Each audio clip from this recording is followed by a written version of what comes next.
Yeah, Ashley Bellman visited a few eateries making mulled treats to warm you up and satisfy your stomach. To mull something, all you have to do is heat it up and add some spices and sweeteners. But here at Sweet Revenge in the West Village, their apple cider is mulled with a twist. No, you ain't the perfect match. So Marlo, can you tell me the difference between how you guys make your mulled apple cider and how the traditional process goes? The traditional process, you would actually cook the cider on a stovetop with its spices and sugars, and then you let it simmer. What we do is we make it in advance in a pitcher, and then we froth it for individual serving to our patrons. Will you show me how to do it? Yes, let's make our cider. Okay, awesome. So Ashley, I want you to start with the apple juice. You're gonna dump a whole one of those right into the pitcher.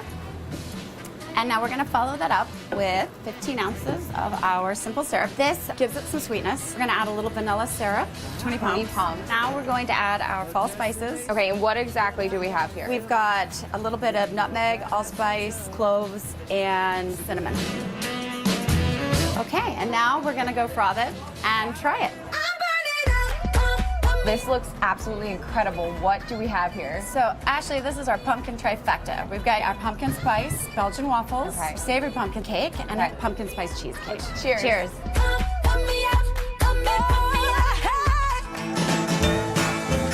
Speaking of indulgences, if you want something even sweeter in your cup, add some cake. Here at Prohibition Bakery in Soho, the cupcakes have a kick, and the mulled wine option is a seasonal staple.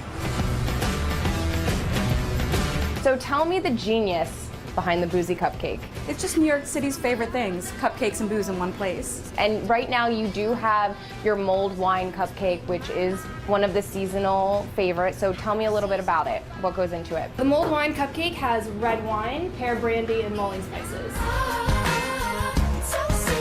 You want to fill it just to the top. Now it's time for the frosting. So we're just gonna put it right on top, give it a squeeze and a swirl, and up you go. This is the money shot.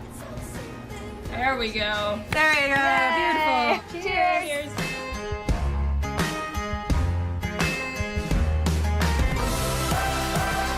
Now, if you're crazy about donuts, Donuttery in Chelsea Market has a mulled apple cider donut that is succulently sugared to perfection. So, Evan, tell me a little bit about the mulled green apple cider donut. We take the traditional apple cider donut. We use a green apple, so it's a little tart. We combine that with some pumpkin pie spices, some fall spices, and some granulated sugar, of course, to give it sweetness. It's our take on the traditional apple cider donut. It's a mulled green apple cider donut. With the delicious combination of sugar and spice, mulled flavors are a must this fall. That stuff looks so good, and I was like, gosh, I could go for one of those donuts, and what? I did. Here come the donuts. Well, thanks to Donuttery for sending over these treats. We had a whole box of them, and I don't think they're going to last long because their eyes throughout the studio. They're looking at them. They look so good too. And congratulations to Ashley for, after she ate the donuts, completed the New York City Marathon yesterday. Clearly, the donuts did not slow her down. She finished in 4 hours and 41 minutes. Wow! So congrats to her. That's amazing. That's pretty great. Yeah.